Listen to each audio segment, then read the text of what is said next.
Ask టాక్స్కి సుస్వాగతం. మీ అందరికీ స్వాగతం. ఈరోజు నేను జాన్ హేమంత్ కుమార్, ఒక పిల్లల సైకాలజిస్ట్ని. మానసికంగా పిల్లలకు ఉండే భావనలు, దానివలన వచ్చే ఇబ్బందులు, వీటి మీద చర్చ చేయడానికి నేను మీతో ఈరోజు వచ్చి ఉన్నాను. ఈరోజు పిల్లలు అంటే పెద్ద పిల్లలు, 13, 14, 15 సంవత్సరాలు, 16, 17, 18 సంవత్సరాల పిల్లలు ఆత్మహత్యలకు చాలా గురి అవుతున్నారు. ఇది ఎందుకు? దీన్ని మనం ఎలా కాపాడుకోవాలి మన పిల్లల్ని? దీని మీద కొంచెం చర్చ చేద్దాం ఈరోజు. తల్లిదండ్రులు, స్కూల్లో ఉండే టీచర్లు, జూనియర్ కాలేజెస్లో ఉండే లెక్చరర్లు లేదా మేనేజ్మెంట్లు, బయట ఉండే సొసైటీ, టీవీ, ఫేస్బుక్, వాట్సాప్, ఈ ఎలక్ట్రానిక్ గ్యాడ్జెట్స్తో చేసే చాలా కార్యక్రమాల వలన ఇవాళ రేపు పిల్లలు చాలా అంటే చాలా డిస్ట్రాక్ట్ అయిపోతున్నారు. ఒక దిక్కు డిస్ట్రాక్షన్స్ చాలా అయిపోయి, ఇంకో దిక్కు మానసికంగా అంటే మెంటల్ హెల్త్, మనసును ఎలా కాపాడుకోవాలి, దాన్ని ఎలా శుద్ధంగా పరిచయం చేసుకోవాలి, దాన్ని ఎలా డెవలప్ చేసుకోవాలి, అది పిల్లలకు ఎవరు చెప్పట్లేదు. రెండవది మెంటల్ ట్రీట్మెంట్, అంటే మానసికంగా ఎక్కడైనా ఇబ్బందులు ఉంటే మెంటల్ ట్రీట్మెంట్ కొరకు సైకాలజీ పోవటమో, సైకాట్రిస్ట్ పోవటమో, లేదా ఒక మెంటల్ హాస్పిటల్ వెళ్ళటమో, ట్రీట్మెంట్ తీసుకుంటా అనగానే అదేదో చెడు అన్నట్టుగా చాలామందికి ఫీలింగ్ ఉంది. కాదండి. మానసికంగా ఎక్కడన్నా ప్రశాంతత లేనప్పుడు, సంతోషం లేనప్పుడు, చాలా ఇబ్బందులు ఉన్నప్పుడు, స్లీప్ సరిగా లేనందుకు, ఆకలి సరిగా లేనందుకు, అనవసరంగా వాగటము, ఇట్లాంటి అన్ని సిమ్టమ్స్ ఉన్నప్పుడు తప్పకుండా ఒక సైకాలజిస్ట్ అన్న సైకాట్రిస్ట్ని కలవాలి, వాళ్ళ ఒపీనియన్ తీసుకోవాలి, అవసరం పడితే మందులు కూడా వాడాలి. ఇది చాలా ఇంపార్టెంట్. ఈ మందులు వాడినప్పుడు, ఈ ప్రొఫెషనల్ సపోర్ట్ తీసుకున్నప్పుడు పిల్లలకు, ప్రత్యేకంగా పెద్ద పిల్లలు, వాళ్ళకు వచ్చే ఇబ్బందులు ఏంటియో మనం కొంచెం అర్థం చేసుకునే ప్రయత్నం చేద్దాం. పిల్లలు 13 ఏళ్ల వయసు నుంచి అడాలసెన్స్ గ్రూప్లోకి వస్తున్నారు. అంటే మానసిక, శారీరక మార్పులు మొదలవుతూ ఉంటాయి. 12 ఏళ్ల వయసు వరకు పిల్లలు ఒక మాదిరిగా తల్లిదండ్రుల కింద ఇంటి వాతావరణము, స్కూల్ వాతావరణము, సేఫ్ ప్రొటెక్షన్ అనే ఏరియాలో పెరిగి ఎన్నో లైఫ్ స్కిల్స్ డెవలప్ చేసుకొని ఉంటారు. చదువు విషయాలు కానివ్వండి, వాళ్ళ లైఫ్ స్కిల్స్ కానివ్వండి, మాట్లాడటం కానివ్వండి, పిల్లలతో సోషల్గా ఉండటం కానివ్వండి, ఇవన్నీ ఒక సెక్ట్ అంటే ఒక గ్రూప్ లాగా పనిచేసి ఉంటారు. 12 ఏళ్ల వయసు మారంగానే, క్రాస్ అవ్వగానే పిల్లలు మెల్లగా వాళ్ళ లోపల ఎటువంటి మార్పులు వస్తాయంటే వాళ్ళ ఆలోచనల మార్పులు వస్తాయి, వాళ్ళ మనసులో ఫీలింగ్స్, భావనల గురించి మార్పులు వస్తాయి. అలాగే శరీరంలో కూడా ఎన్నో రకాలుగా మార్పులు రావటం మొదలవుతాయి. ఇటువంటి సమయంలో వాళ్ళకు తల్లిదండ్రుల కన్నా ఎక్కువ వాళ్ళ ఫ్రెండ్స్ ఇంపార్టెంట్ అయిపోతారు. వాళ్ళకు బయటికి వెళ్ళి వచ్చే ఇన్ఫ్లుయెన్స్ చాలా ఇంపార్టెంట్ అయిపోతుంది. కాబట్టి మనం గమనించుకోవాలి ఏంటంటే, మన పిల్లలు, గ్రోయింగ్ పిల్లలు, పెద్దగా అవుతూ ఉంటే సరి అయిన ఫ్రెండ్స్ గ్రూప్స్తో కలిసి ఉంటున్నారా, వాళ్ళకు ఉండే డిస్ట్రాక్షన్స్, ఎటువంటి డిస్ట్రాక్షన్స్, కంప్యూటర్ గేమ్సా, లేదా కంప్యూటర్ ఇంటర్లింక్స్ ఉన్నాయా, లేదా నెట్లో ఉండే రకరకాల కొన్ని సైట్స్ ఉంటాయి, ఆ సైట్స్తో కనెక్ట్ అవుతున్నారా, లేదా ఈమెయిల్స్, చాటింగ్లు ఎవరితో చేస్తున్నారు, వాళ్ళు సరి అయిన దాంట్లో ఉన్నారా, వాళ్ళ వయసు ప్రకారంగా వాళ్ళు నేర్చుకుంటున్నారా, కోఆర్డినేట్ చేస్తున్నారా, ఇది గమనించుకోవటం మన బాధ్యత. స్కూల్లో ఇంకా ఇంట్లో 2 ప్లేసెస్లో కూడా ఇది గమనించుకోవటం చాలా ఇంపార్టెంట్. అందుకే ఈ మధ్య మనం గమనిస్తూ ఉంటాము, చాలా ఆత్మహత్యలు అవుతుంటాయి ఈ పిల్లల మధ్యలో. చదువు అనే ఎక్స్క్యూజ్, లేదా ఇంటి వాతావరణం ఎక్స్క్యూజ్, తల్లిదండ్రుల ప్రవర్తన వలన అని ఎక్స్క్యూజ్, లేదా స్కూల్లో ఒత్తిడి బాగుండటం వలన అన్నట్టు, ఇవన్నీ ఎక్స్క్యూజెస్. ఈ ఎక్స్క్యూజెస్కి అర్థం చేసుకోవాల్సింది ఒక సింపుల్ పాయింట్ ఏంటంటే, మానసికంగా మన పిల్లలు పెద్దగా అవుతూ ఉంటే స్ట్రాంగ్గా ఉన్నారా లేరా, ఇది గమనించుకోవటం చాలా అవసరం. ఎప్పుడైతే పిల్లవాడు స్ట్రాంగ్గా లేడు మానసికంగా, అప్పుడు సూసైడ్ చేసుకునే ఆలోచనలు రావటము, ప్రయత్నాలు చేయటం చాలా ఎక్కువ అయిపోతూ ఉంటాయి. సో మానసికంగా పిల్లలు స్ట్రాంగ్ అవ్వాలంటే ఎలా అవ్వాలి, ఇది చాలా గమనించుకోవటం అవసరం. First and the foremost thing ఏంటంటే, పిల్లలు ఏమైనా చేయాలనుకున్నప్పుడు వాళ్ళకి చేయనికి రాదు. అంటే మనసులో వాళ్ళకి ఆలోచనలు వస్తాయి, ఐడియాస్ వస్తాయి, అరే నేను ఇది చేయాలి అన్నట్టు అనిపిస్తుంది, కానీ చేయనికి రాదు. అంటే ఎక్కడో లైఫ్ స్కిల్స్ గ్యాప్స్ వచ్చి ఉంటాయి. ఈ లైఫ్ స్కిల్ గ్యాప్స్ ఎప్పుడు మొదలవుతాయి? చిన్నప్పటి నుంచి.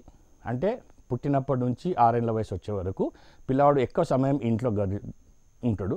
ఆ ఇంట్లో ఉన్నప్పుడు చాలా విషయాలు నేర్చుకోవచ్చు, తల్లిదండ్రుల నుంచి కానివ్వండి, ఇంటి పెద్దవాళ్ళ దగ్గర నుంచి కానివ్వండి, ఇంటి వాతావరణం దగ్గర నుంచి కానివ్వండి, చాలా విషయాలు నేర్చుకోవచ్చు. అలాగే స్కూల్లో కూడా ఎన్నో యాక్టివిటీస్ ద్వారా పిల్లలు చాలా విషయాలు, లైఫ్ స్కిల్స్ నేర్చుకోవచ్చు.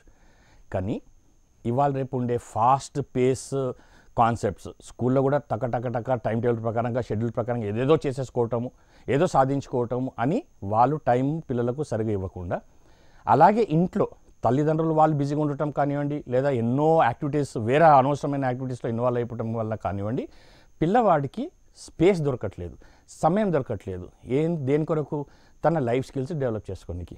ఈ life skills for example communication skills. ఇంట్లో తల్లిదండ్రులు పిల్లలతో మంచిగా మాట్లాడి ఉంటే, టీచర్స్ మంచిగా కమ్యూనికేట్ చేసి ఉంటే పిల్లల లోపల కూడా కమ్యూనికేషన్ స్కిల్స్ బాగా డెవలప్ అవుతాయి. ఇవి సరిగా లేనప్పుడు వీళ్ళు పెద్దగా అయ్యే సమయంలో ఎప్పుడైతే వాళ్ళు కమ్యూనికేట్ చేయాలి, ఎవరితో నన్ను మాట్లాడాలి అన్నప్పుడు వాళ్ళు మాట్లాడడానికి ఇబ్బంది అవుతూ ఉంటుంది. ఈ ఇబ్బంది వలన వాళ్ళకి ఏమైపోతుంది అంటే మనసు చాలా వీక్ అయిపోతుంది, చాలా సెన్సిటివ్గా తయారైపోతుంది, ఒక రకమైన ఫియర్ తయారైపోతుంది. ఈ ఫియర్ వలన వాళ్ళు అనుకుంటారు, అయ్యో నాకు మాట్లాడడానికి రాదు, నేను మాట్లాడితే తప్పు మాట్లాడతానేమో, ఏమన్నా అయిపోతుందేమో, నవ్వుతారేమో నా పైన, లేదా మిస్అండర్స్టాండ్ చేసుకుంటారేమో అని వాళ్ళు మాట్లాడకుండా ఉండిపోతారు. అందుకే చాలామంది పిల్లలు పర్టికులర్గా ఇంజనీరింగ్ కాలేజెస్లో అటు చేసేసుకొని ఎలాగో ఇంజనీరింగ్స్ అయిపోతారు, 4 years ఇంజనీరింగ్ చదివేస్తారు. బయటికి వచ్చినాక జాబ్స్ కొరకు అప్లై చేసినప్పుడు ఇంటర్వ్యూస్లో వాళ్ళని అడిగిన కమ్యూనికేషన్లో తేడా తెలిసిపోతుంది. వాడికి కమ్యూనికేషన్ రాదు, మాట్లాడడానికి రాదు, అటువంటిప్పుడు పనిలో వాడికి సూటబిలిటీ ఉండదు, కాబట్టి జాబ్స్ దొరకదు. ఇటువంటిప్పుడు ఏమైపోతుంది అంటే ఫ్రస్ట్రేషన్ వచ్చేస్తుంది. పిల్లల మధ్యలో ఫ్రస్ట్రేషన్, నేను చెయ్యాలనుకుంటున్నాను కానీ నేను చేయలేను, నాకు రాదు, నాకు వస్తే తప్పులు చేస్తానేమో, తప్పులు చేసే వలన నాకు నష్టం అవుతుంది, కాబట్టి నేను చెయ్యను. ఈ చెయ్యను, నా వల్ల కాదు అనే ఫీలింగ్ వచ్చినప్పుడు ఫ్రస్ట్రేషన్తో, ఆ భయంతో మనసు వీక్ అయిపోయి ఇంకా వాళ్ళకు అసలు వర్క్ చేయడానికి అవ్వదు. ఇటువంటి సమయంలో తల్లిదండ్రులు, కౌన్సిలర్స్, టీచర్స్ పిల్లలకు సహాయపడాల్సింది ఏంటంటే ఇంటరాక్ట్ చేయటం, పిల్లల వాళ్ళ సమస్యలను అర్థం చేసుకోవటము, వాళ్ళతో సమయం గడుచుకోవటము, వాళ్ళ మనసులో ఉన్న విషయాలు ఏంటిదో దాన్ని చర్చ చేయటము, వాళ్ళని మాట్లాడించుకోవటము, వాళ్ళకు అవసరమైన సపోర్ట్, వాళ్ళు అడిగిన సపోర్ట్ ఇవ్వటం, మనం తోసుకోవటం కాదు. ఇట్ ఈస్ నాట్ అంటే మనము వాళ్ళ మీద తోయటం కాకుండా, పుష్ చేయటం కాకుండా, వాళ్ళు సొంతంగా వాళ్ళ పనులు వాళ్ళు చేసుకుంటట్టుగా వాళ్ళకు నచ్చినవి వాళ్ళు ట్రై చేయడానికి. అంటే ఇది ట్రయల్ అండ్ ఎర్రర్ చాలా ఇంపార్టెంట్. అంటే ఈ వయసులో వీళ్ళకి వచ్చే రకరకాల ఐడియాస్, సైంటిఫిక్ ఐడియాస్ చాలా వస్తూ ఉంటాయి. ఇవాళ రేపు చాలా సోషల్ డెవలప్మెంట్, సోషల్ నెట్వర్కింగ్ చాలా ఉంటుంది. దానివల్ల వాళ్ళకి ఎన్నో విషయాలు తెలుస్తూ ఉంటాయి, ఎన్నో విషయాలు షేర్ చేసుకుంటూ ఉంటారు. షేర్ చేసిన ఇన్ఫర్మేషన్తో వాళ్ళు ఎన్నో కొత్త ఐడియాస్ని ఇంప్లిమెంట్ చేయడానికి ప్రయత్నం చేస్తూ ఉంటారు. ఇటువంటి సమయంలో తల్లిదండ్రులు వాళ్ళకు అవకాశం కలిగించాలి, స్పేస్ కలిగించాలి. ఎంతవరకు వాళ్ళు ఏమైతే చేయాలో దాన్ని చేయడానికి ఒక అవకాశం కలిగించండి. ఆ అవకాశం కలగటంతో వాళ్ళు తప్పైనా, చెడువైనా, ఫెయిల్ అయినా వాళ్ళకు అర్థమవుతుంది అనుభవంతో, ఇది పని అవుతుంది, ఇది పని అవ్వదు. దాని తగ్గట్టుగా వాళ్ళు ఎప్పుడైతే సొంతంగా చేయటం మొదలు పెడతారో ఆటోమేటిక్గా వాళ్ళ లోపల ఒక సెల్ఫ్ కాన్ఫిడెన్స్ డెవలప్ అవుతుంది, ఈ ఫ్రస్ట్రేషన్ తగ్గిపోతుంది. ఈ సెల్ఫ్ డెవలప్మెంట్తో వాళ్ళు ప్రశాంతంగా, సంతోషంగా ఇంకా కొత్త అన్నీ చేసుకుంటూ మెంటల్గా స్ట్రాంగ్ అవుతూ వాళ్ళు బోర్డైన పనులు చేసుకోవచ్చు. ఇటువంటి సమయంలో ఎటువంటి ఆలోచనలు, చెడు ఆలోచనలు, నేను చనిపోవాలి అనే పాయింట్ రాదు. వచ్చినా కూడా అసలు అనవసరం చనిపోవడం, నేను ఇంకేమైనా చేయొచ్చు కదా అనేది ఒక లోపల నుంచి ఒక సెల్ఫ్ కాన్ఫిడెన్స్, ఒక కిక్ పుష్ ఇచ్చి పిల్లలకు ఒక ధైర్యం కలిగించి సెల్ఫ్ డెవలప్మెంట్ అంటే మనసు సొంతంగా వాళ్ళే మోటివేట్ చేసుకొని వాళ్ళు చేయాల్సింది చేసుకోగలుగుతాను అని ధైర్యంతో చేసుకుంటూ వెళ్తూ ఉంటే ఎస్ డెఫినెట్లీ లైఫ్ ముందటి ఫ్యూచర్కి వెళ్తూ ఉంటుంది. కాబట్టి తల్లిదండ్రులుగా మనము, టీచర్స్గా మనము చేయాల్సిన సింపుల్ పాయింట్ ఏంటంటే పిల్లలు పెద్దగా అవుతూ ఉంటే వాళ్ళకు స్పేస్ ఇవ్వాలి, వాళ్ళకు అవకాశం కలిగించాలి, వాళ్ళు చెప్పే విషయాలను వినిపించుకోవాలి. 10 సార్లు వెదవాట్లు అయినప్పటికీ కూడా, అంటే ప్లెజెంట్గా లేకపోయినా కూడా, కష్టంగా అనిపించినా కూడా, అంటే సరి అయిన మాటలు కాకపోయినా కూడా వాటిని వినిపించుకోవడం చాలా ఇంపార్టెంట్.